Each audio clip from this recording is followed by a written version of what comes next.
Hello and welcome to Eco Africa, the environmental show co-produced by NTV in Uganda, Channels TV in Nigeria and DW in Germany. I am Sandra Twinobdio and with me as always is my co-host Chris in Nigeria. Chris, how are you today? Just fine, Sandra, and thank you so very much. And a warm welcome to all our viewers out there. We have a lot in store for you today on today's program. So let's take a quick look at what we have coming up. We visit a company in Burkina Faso that is relying on the power of the sun in order to avoid fossil fuels. We meet a student from Germany who has found a sustainable solution to deal with old blue jeans.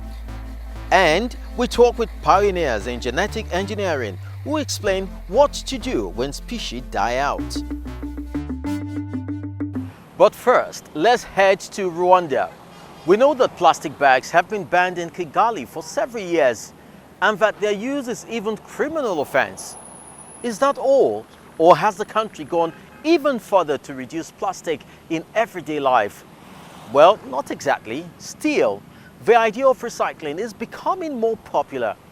Let's see how plastic is being turned into a raw material to make other things.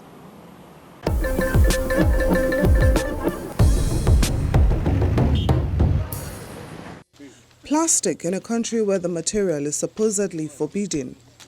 Farmers Cooperative Asophyte is preparing seedlings for its tea plantation. Rwanda is one of the 20 biggest tea producers in the world.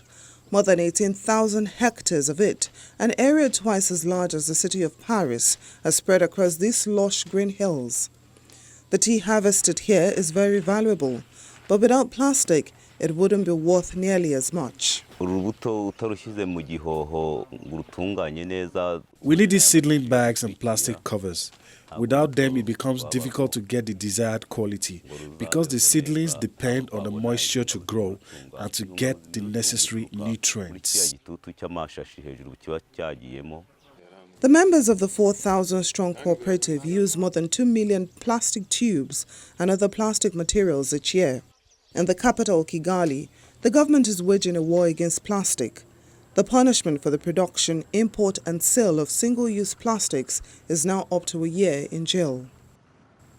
Environmental agency REMA recognizes that the journey to a future without plastic will require a lot of creativity and pragmatism. As we move on, we actually ban when we have alternatives. When we still have to look for best alternatives, we are always flexible, but we put in place a framework of dealing with that use of plastics intelligently, carefully. Agroplast is one of the companies looking for an intelligent way to deal with excess plastic waste. They employ 11 teams that regularly travel the country collecting it. They use what they get primarily to make farming products. After all, tea farmers aren't the only one having difficulties finding the right tubes for their seedlings. We talked with the Rwanda Environment Agents and we agreed on which type of plastic needed in agriculture. That's where we started making agriculture tubing, which is used in the nursery. We produce also plastic sheeting. Since then, they've been manufacturing plastic materials for nurseries. But the point isn't just environmentally friendly production. Once the process has started, it's meant to be sustainable. What we do, we monitor our client. We know where they are located.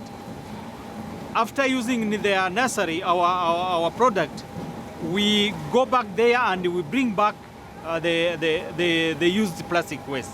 And also we do the same work. The farmers from the Asophyte Cooperative are part of that cycle. They're made aware of the conditions during training courses.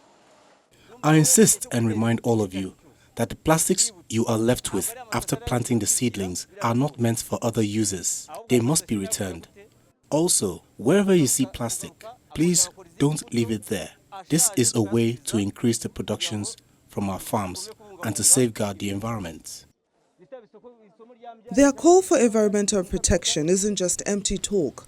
The cooperative has committed itself to the cause, pledging to donate whatever it purchases to be recycled after use, a deal that's paying off.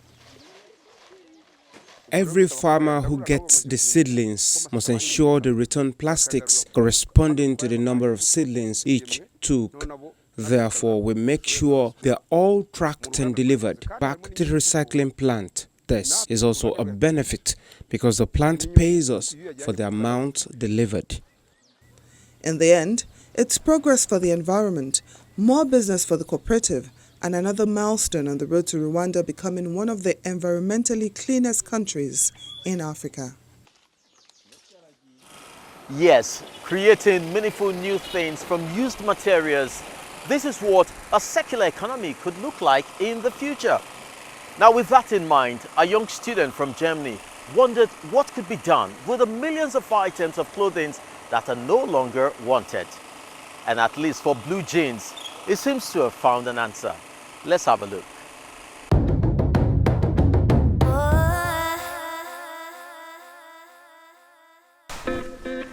Piles and piles of used clothes. A lot ends up in the trash.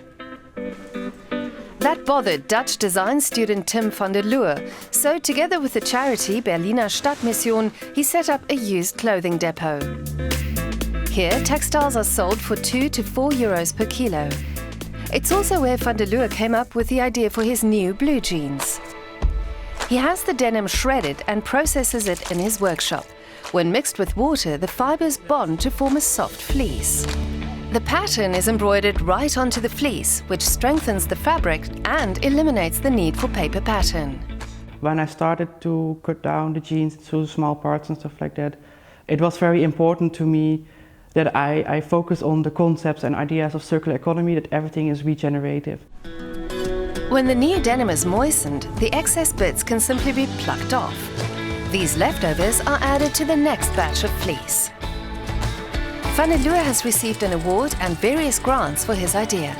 Now, as part of an EU innovation program, he's working on a sustainably dyed and processed prototype. After that, he can get down to designing more circular economy fashion.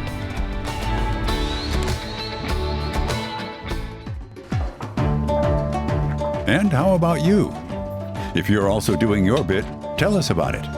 Visit our website or send us a tweet. #DoingYourBit. We share your stories.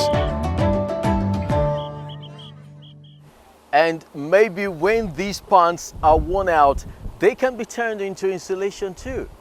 It's a great idea to keep things out of dump sites. I'm very impressed, Chris, and a similar idea is also becoming increasingly important when dealing with many invasive species. Some of these plants are being used as construction timber. Certain insects are being processed into fish food, or in our case here, sea invaders turn it into a delicacy in restaurants. Eco Africa takes you to Northern Europe, to Norway. Hauling a trap in from the ocean bed. Dirk Heitzschwager had only set it out a day before, at a depth of 180 meters. But one day was enough for the tour guide to almost fill the cage with king crabs, a delicacy all over the world. Yet the crustaceans also pose a growing ecological threat. Jump in the water, you get eaten from the crabs. We have crabs wherever you are. These are low to catch. We need only from the front to the back 15 centimeters. Harvesting king crabs has brought unheard of prosperity to Norway's economically constrained far north. It's even enriched the remote fishing village of Byggernes. So destitute in 1989, the residents put it up for sale in an advert. Young people then were moving away because there was no work.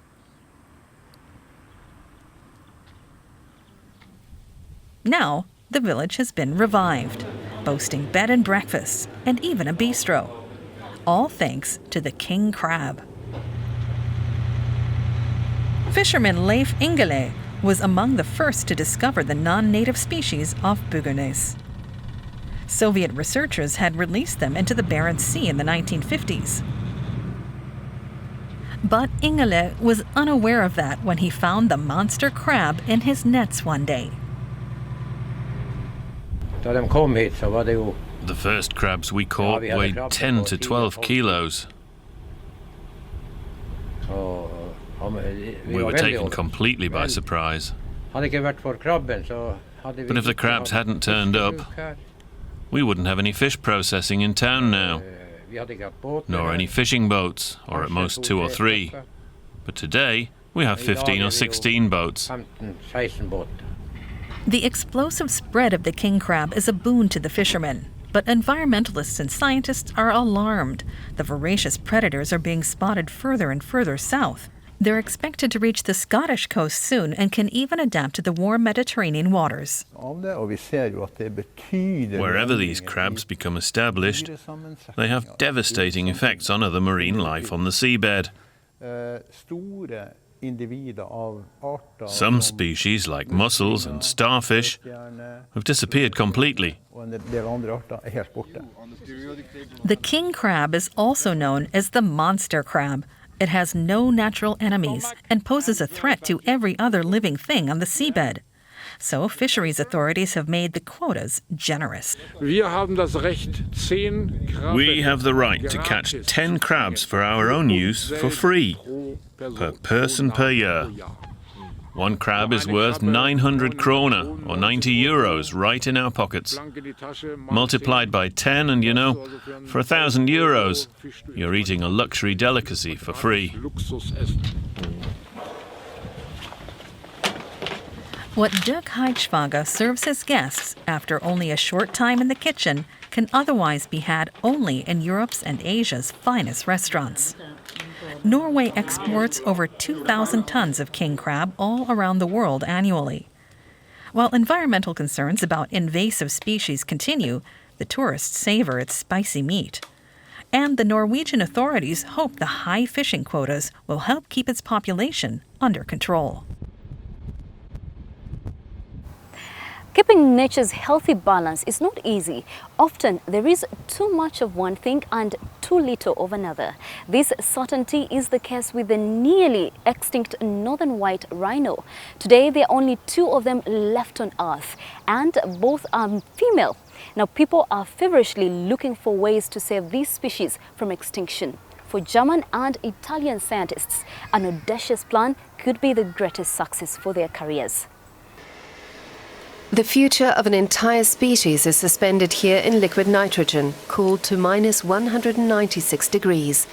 The contents of these containers at the Leibniz Institute for Zoo and Wildlife Research in Berlin will determine whether or not the northern white rhinos will become extinct. We did an oocyte collection where we harvest 14 oocytes. That was the highest number we ever got from a rhino, and we were extremely happy about that outcome. And on Christmas Eve, 2 embryos were frozen, so that we really add another 2 embryos to our already existing 3 embryos. At the Olpejeta Conservancy in Kenya, an international team of researchers led by veterinarian Thomas Hildebrand collected immature eggs from Fatu, one of the last 2 remaining northern white rhinos, in December. Fatu and Najin are females. The last male, Sudan, died in 2018. A gravestone in the sanctuary commemorates him. His sperm was preserved. This has allowed researchers to create embryos. A crucial step, says Cesare Galle of the Avantea Biotechnology Laboratory in Cremona, where the eggs were fertilized with Sudan's sperm.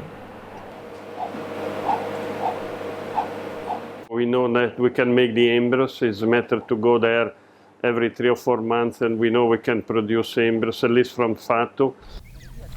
The embryos are now waiting to be transferred to a surrogate mother. The researchers plan to use southern white rhinos, a subspecies with about 18,000 animals still surviving. Najin and Fatu can no longer carry the embryos themselves because of their age. But they are already grazing together with a possible surrogate mother, Tewa, a southern white rhino female.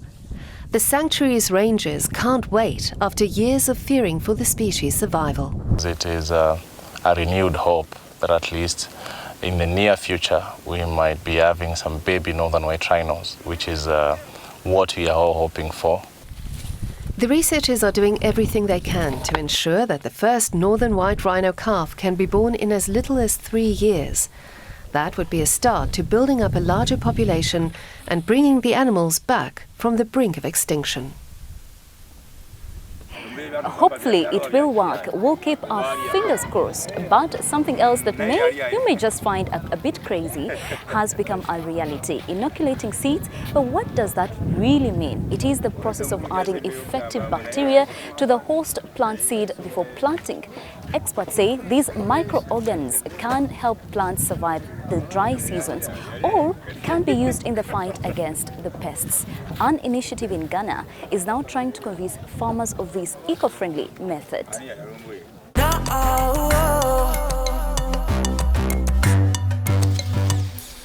Here in the northwestern part of Ghana, farmers mainly cultivate soybeans. Fadila Yakubu is out in the fields to care for her 4 hectares of land.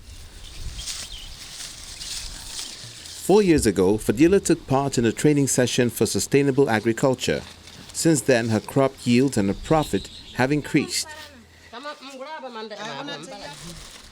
In addition to farming, she has recently established a second business. She sells traditional textiles in the communities around her village, Bulenga. I used to harvest 2 or 3 bags per acre, but since I started using the inoculant, it's 7 to 8 bags per acre. She learned how to inoculate seeds during a training session conducted by the local company Green EF. Today, the farmers in Janjori Kukuo are also taking part. The method is simple. The seeds are stirred together with water and sugar before dried Rhizobiachia bacteria are added. The bacteria keep pests away. Each cowpea seed must be moist. Once dried, the inoculated seeds must be sown at precise distances to one another. Thanks to this method, the farmers no longer have to use chemical pesticides. More than 500 farmers have been trained by the company so far. Mohammed Sachibu came up with the idea for the training sessions. He actually studied business, but soon switched to agricultural philosophy. His team instructs the farmers on how to run their farms in more sustainable ways, such as by using the plant remains for compost or biocoal. The fibers of kenaf plants, for example, are especially well suited to enriching depleted soils. We've produced charcoal briquettes, and then we also have produced biochar, which is very good in terms of soil, improving soil properties like soil water holding capacity, and then soil remediation in terms of pollution. Soils that are contaminated with heavy metals like cadmium, like mercury, you can use that to remediate that. The farmers can even test the makeup of their soil if needed. The samples are then sent to the company's own lab. Although the training sessions for the small-scale farmers are free, the soil analysis costs between 1 and 30 euros, depending on what exactly is being tested. For farmers, it's worth it, because they learn exactly what their soil needs. We help in prevent the use of excessive inorganic fertilizers, preventing leaching of some of these excesses into underground water bodies, and then runoff into surface water bodies, causing pollution, since they are the source of water for animals and other living organisms. Since having his soil tested, farmer Joshua Conlon rarely uses fertilizers anymore. Before the analysis, he farmed exclusively soybeans, but now that's changed. They probably still have. 2 years ago, when I started the soil testing with Green F, I produced maize as they recommended to me, and then my results doubled. I got 70 bags more from as I always got on the field, and this has helped me to be able to acquire a farm tractor, which is helping my production. Joshua Conlon expanded from small to medium-scale agriculture. Fadila Yakubu isn't quite there yet. but she's well on her way.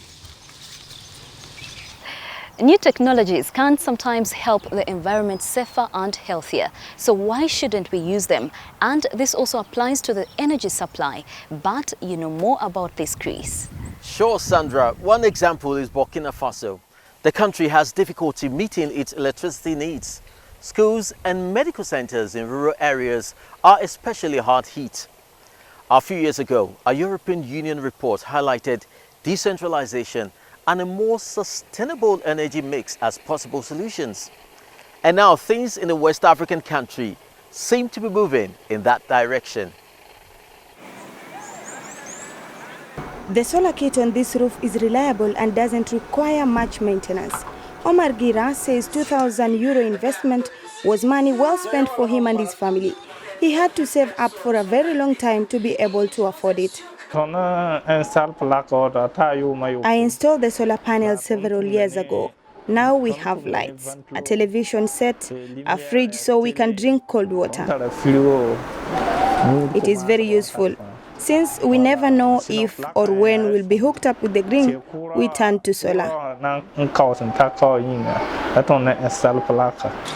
Only 15% of the population are linked to the national electricity grid in Burkina Faso, so people buy solar kits instead. They can now be found at small local shops. And the street lights on major roads are also solar powered nowadays. Here in one of the poorest countries in Africa, a local business, the Faso Energy Company, has set up a plant to produce solar systems. It is the first in West Africa. The manufacturing equipment and components of the solar system are imported from Europe. The government waived import duties. The production equipment is the very latest. It is very complex and enables us to make high-quality products. The panels we make are basically the same as the models that have been certified in Germany. Much of the manufacturing process is automated, but some steps are done by hand. 170 people work at the plant. Well, over half are women. The solar cells have to be soldered to the panels manually to create the modules. The entire system has to be robust enough to withstand high temperatures. It can be 45 degrees Celsius in the shade here.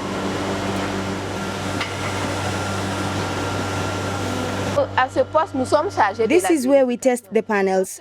When a panel comes out of the machine, we check all the solders and see if there are any cracks anywhere. If everything is okay, we wire the strings on the cells together. Finally, we attach a serial number to prevent counterfeiting. The company has stocked up on components in case supply chains are interrupted.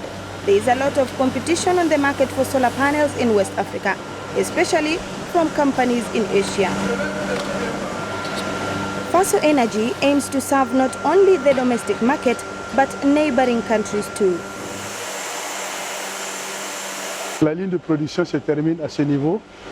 The production line ends here. This is where we store the finished products.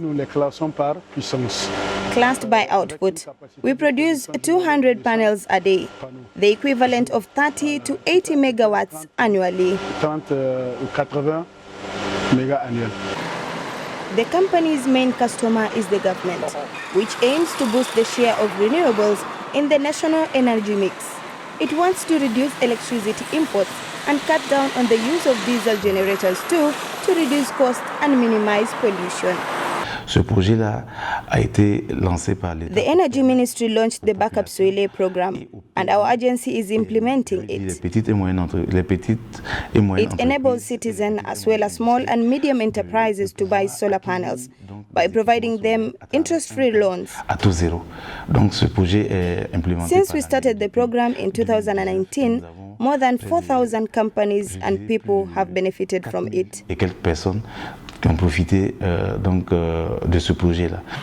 As it shifts from generating electricity with fossil fuels, the government is promoting solar with renewed vigor. It's planning to build 16 large solar farms over the next couple of years to provide green energy to entire city neighborhoods. We have reached the end of this technology-packed edition of Echo Africa. As you've seen, there are so many innovations that can help us protect the environment and enhance our lives. But for now, the time has come for me to say goodbye. I am Chris Elems, signing off from Lagos, Nigeria.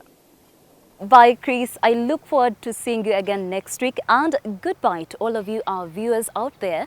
But do be sure to tune in next time for more amazing stories here on Eco Africa. Until then, it is a goodbye from me, Sandra Twinobio in Kampala. No.